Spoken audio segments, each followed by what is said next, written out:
আজি কথাবোৰ উত্থাপন কৰোঁতে আমাৰ উপাধ্যক্ষ মহোদয় চেয়াৰত আছিলে।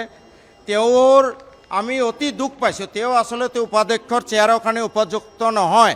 তেওঁ কোনোবা জেইলাৰৰ চাকৰিয়ে কৰিব লাগিছিলে। তেওঁ ৰাস্তাই ঘাটে গৰু ছাগলী খেদাৰ নিচিনা তেওঁৰ ব্যৱহাৰ, তেওঁ অত্যন্ত ৰুৰ ব্যৱহাৰ। তেওঁ এজন MLA, আমিও MLA। আজি বিৰোধী শাসক পক্ষত থকাৰ কাৰণে তেওঁ উপাধ্যক্ষৰ চেয়াৰত বহিছে আৰু বহি পেলাই তেওঁ নিজকে ৰজা বুলি ভাবি থাকে। He is so' rude, he is not fit to sit in the chair of deputy speaker.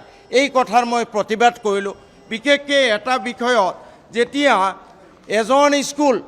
এজন স্কুলৰ টিচাৰ মহিৰুদ্দিন আহমেদ তেওঁ নিজৰ ছোৱালীৰ লগত মৰেল টাৰ্পেটিডত জড়িত হোৱাৰ কাৰণে, অৰ্থাৎ নিজৰ ছাত্ৰীৰ যৌন আতিশয্যৰ লগত জড়িত হোৱাৰ কাৰণে এমাহ জেল খাটিলে।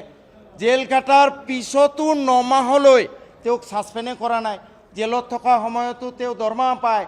এই কথাবোৰ কওঁতে উপাধ্যক্ষ মহোদয়ে তেওঁ মোক সুযোগহে দিব লাগিছিলে, কিন্তু তেওঁ ইমান নিম্ন ব্যৱহাৰ আমাৰ প্ৰতি, আমি যেন বিধায়ক নহয়, আমি যেন জেলৰ কয়েদী, আমি যেন গৰু ছাগলী, তেনেকুৱা বিহেভ কৰে। মই মাননীয় অধ্যক্ষ মহোদয়ক অনুৰোধ জনাওঁ, আপুনি আপোনাৰ এই উপাধ্যক্ষক চকীৰ পৰা আঁতৰক। তেওঁ চকীত বহাৰ, উপাধ্যক্ষৰ চকীত বহাৰ যোগ্য নহয়। তেওঁ নিজকে ৰজা বুলি ভাবি থাকে। But he is also N MLA. He should not forget that. He should behave with courtesy with us. But he behaves as if he is the king and we all are servant. This is really condemnable. মই অত্যন্ত গৰিহণা দিছোঁ উপাধ্যক্ষৰ এই ব্যৱহাৰক। অসমৰ ৰাইজেও গৰিহণা দিয়ক। ইমান গৰিহণা দিলে লাজ নাই আচলতে মানুহটোৰ। মই আৰু কি ক'ম। একচুৱেলি হপলেছ হয় তেওঁ। এজন উপাধ্যক্ষই এজন MLA তেনেকুৱা গৰু ছাগলীৰ নিচিনা বিহেভ কৰিব পাৰে নেকি?